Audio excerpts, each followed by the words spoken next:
پاکستان د 007 د پاره نه دی آزاد شوی. باجو د پاره نه دی جوړ چې ته اوس خلکو ته باجی خې.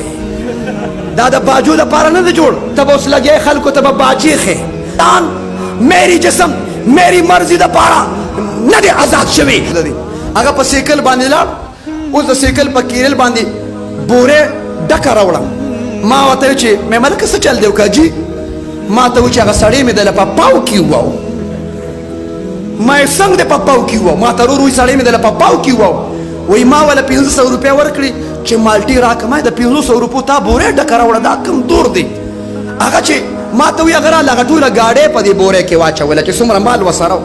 ما چې هغه بورې خالي کړه کینوانو پکې. ما یې ظالمه ته په کینو په مالټه کې فرق هم نشي کولی. ما ته وایي سړی مې د په پاو کې و، ما یې په پاو کې تو والي. سړی مې ما ته لېږلې مالټې پسې، تا ما پسې کینوان راوړو. ما ته مالټې پسې لېږلې وي. نو دا د پښتنو کوډ ورډ دي. سړي سره مې دله چل وکړ، ګوته مې وکړه. دا خلک چې مولیان او سیاست د هغې وجه دی چې د عوامو په اصطلاح کې سیاست دروغو ته وایي. څه ته وایي؟ څه ته وایي؟ نو د دې عوامو ټول سیاست دا دروغ دی. او چې کوم علما دي هغې د قرآن او د حدیث د نظام راوستو دپاره قدم اوچتوي. هغه سیسټم د هغې حق او سچ او ټیک دی. خو دا عوامي اصطلاح ده چې عوامو کې دا مشهور دي. لہذا روزګار کاروبار به د شریعت مطابق کوي انشاءالله، دکانداری به د شریعت مطابق کوو. اور که تا یو څیز په چا باندې خرڅ کړ او په هغې کې څه عیب نه و راوستی، عیب جن شوی نه و او صحیح سالم و او تا له یې واپس راو چې دا واپس کوم، نه په خوشحالۍ ته واپس واخله. چې چا په یو کس باندې څه څیز خرڅ کړ او دکاندار ته واپسې کې بیا په خوشحالۍ واغسته بغیر څه د تاوان او د نقصان نه واغسته، 3 لاک نیکۍ به الله تعالی ورکوي په دې باندې.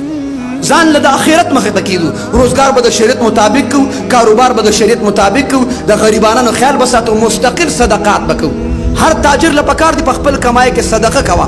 صدقاتو د وجه به د مال محفوظ کېږي. او زکات ورکوي.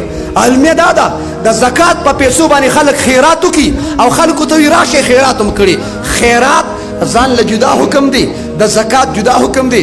خیرات هر څوک خوړی شي، زکات هر څوک د زکات دپاره مولوي صاحب خپل مصارف دي په هغه ځای کې به خرج کوي.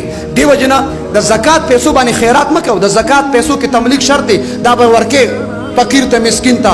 سوشل ورکرز په نوم چې کوم خلک خدمت کوي د غریبانو کورونو خیال وساتئ. د خلکو په کور کې د اوبو انتظام وکړئ، هینډ پمپ ولګوئ، بور ولګوئ. دا صدقه او خیرات دی. دغلته جومات دی، مسجد دی، د مسجد کې د اوبو ضرورت دی، د پکې ضرورت دی. دا د مسجد ضرورت پوره کول دا صدقه ده. څه شی دی؟